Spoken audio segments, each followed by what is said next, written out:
This is video update number 15 for the Iran war. As you guys know, I'm currently traveling to Iran, and so for that reason, I'm not in my studio, and so I apologize if the quality of this video, the audio, and my overall edit of the video is not up to the standard and quality that you're used to, but I do hope you'll bear with me as it's part of my journey. In this video, we are going to discuss the US-Israeli attack on the South Pars field, Iran's retaliation to that attack, and how the walls are potentially closing in on Trump domestically, politically, in the United States. Yesterday, the US and Israel attacked South Pars in Iran, the world's largest natural gas field. This gas field is in the middle of the Persian Gulf and is divided between both Iran and Qatar, with their maritime borders dividing into what is known as the South Pars field, which belongs to Iran, and the North Field, which belongs to Qatar. Deep beneath the surface of the water and deep beneath the seabed is a massive supply of natural gas and, in some pockets, oil that both Iran and Qatar extract via floating platforms and then pipe over to the mainland where the filtration and exportation processes can begin. Before the war began, Qatar produced 18.5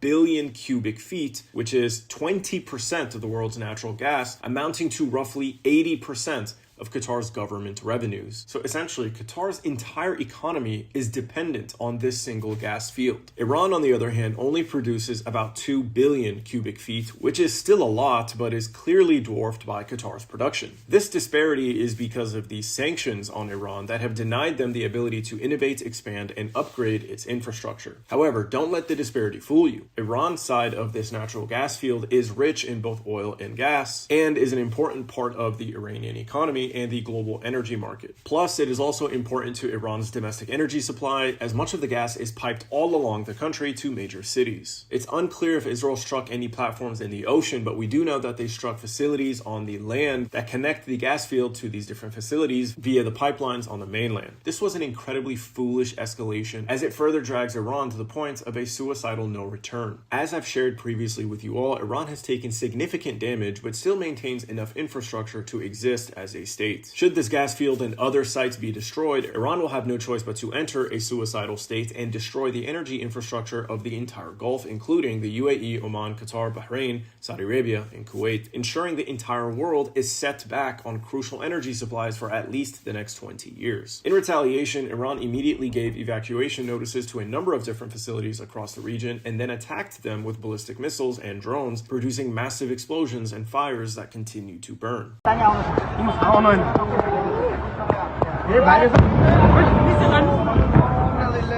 Iran specifically targeted Qatar's side of the gas field, communicating very clearly that if this continues, they will end Qatar's revenue structure as a government. The energy markets responded with spikes, and the entire Gulf must have called Trump freaking out because he immediately put out a tweet feigning ignorance and claiming that he didn't know of or approve of the strike and that he will not allow Israel to do it again. He also threatened to destroy Iran's energy infrastructure for good if they attacked Qatar another time. This event was so terrifying for the Gulf that even the UAE, who has routinely blamed Iran for a war that Israel and the US started, condemned the initial attack on the South Pars field. Now, I want to address something that I've already explained before, but I think it's important to reiterate, as many Muslims cannot understand why Iran would attack the Gulf at all. The founder and host of the Thinking Muslim podcast tweeted about this several times yesterday, insisting that Iran's attacks were falling into Israel's plan for a war between Sunnis and Shias, and that innocent people were being hurt because of Iran's actions. Continue to attack their neighbors, their brothers, while they're calling for Islamic solidarity. How do they expect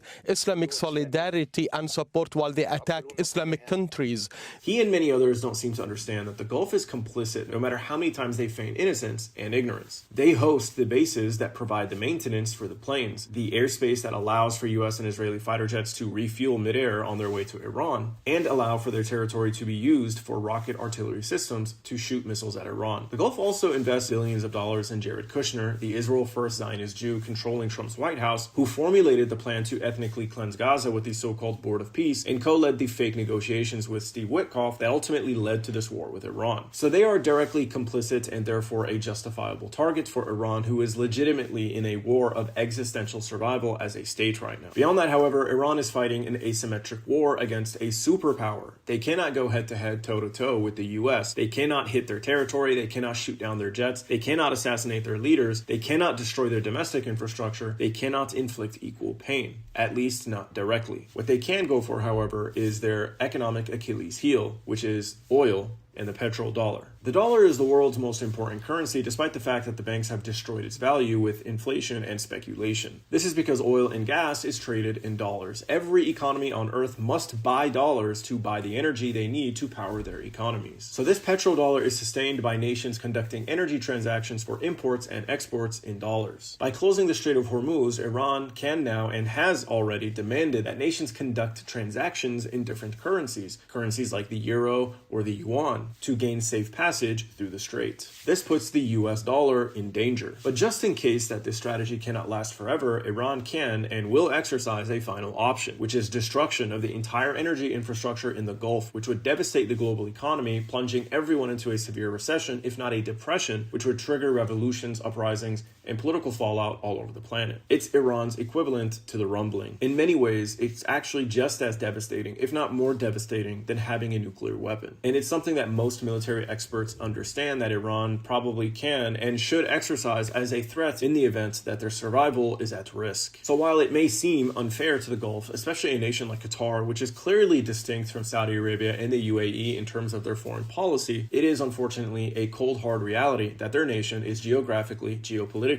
and strategically in the crosshairs of Iran's big red button. Even the foreign minister of Oman has come out with an op-ed in Western media explaining how Iran has few other options but to carry out these attacks in self-defense as a form of deterrence. In his op-ed, he said, faced with what both Israel and America described as a war designed to terminate the Islamic Republic, this was probably the only rational option available to the Iranian leadership. He says this despite the fact that his own nation has been targeted several times throughout this war, and even though he himself tried helping Iran avoid the war by hosting negotiations between them and the US. So for experts, analysts, and those paying attention, this isn't an irrational, hateful act. It's just a cold, hard, calculated fact of reality. And so far it seems to have worked, for now at least. Trump has backed down. Although I wouldn't trust him, Trump is clearly trying to buy time to extend the war as long as possible so that he can secure whatever Israel wants. And he does this by trying to keep the energy markets cooled down. He doesn't want the prices to spike too high. So he does so with these statements that demonstrate de-escalation. But of course, if you've been paying attention, Trump's words have proven to be lies over and over since he returned to office last year. His actions clearly demonstrate that he will escalate to any point that Israel wants, even if it means destroying the Gulf and the energy markets, so you should not trust his words. Trump's risky escalatory behavior on behalf of Israel has begun to result in criticism from the media, especially after the resignation of Joe Kent, the counterterrorism chief that Trump appointed last year. In a tweet of resignation, Kent declared that he could not serve the position in good conscience as he was denied the ability to express opposition to the war, and blamed Israel for hijacking the process and dragging the US into this conflict. And this is what he told Tucker Carlson in an interview after his resignation. And I think this speaks to the broader issue.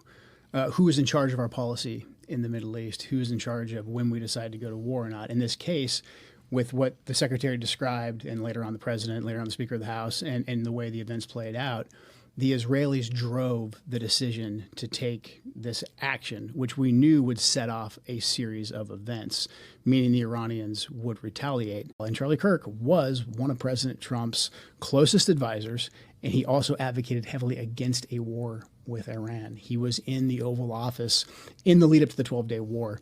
I wasn't particularly close with Charlie. He was very gracious to me when I was running for Congress, very, very supportive. So we knew each other. And the last time I saw Charlie Kirk on this earth was in June in the West Wing, in the stairway. And I said hi to him, and he looked me in the eye, and he said very loudly, and it's a small, you've been in the West Wing, it's small, it's a tight space. And he said, Joe, stop us from getting into a war with Iran. This is the first of what could be many high-level resignations in protest of Israel's capture of the White House and the Pentagon, which further exposes Trump as an Israel-first hostage. This also falls into Iran's aims for a strategic defeat of the United States. They will meet escalations with counter-escalations of their own in order to produce the conditions for a political defeat of Donald Trump, which is why they intend to drag this conflict out until at least the midterms. So with energy prices spiking and political resignations beginning to take place, it's only a matter of time between Donald Trump is either forced to end this war or escalate it to a point of devastation.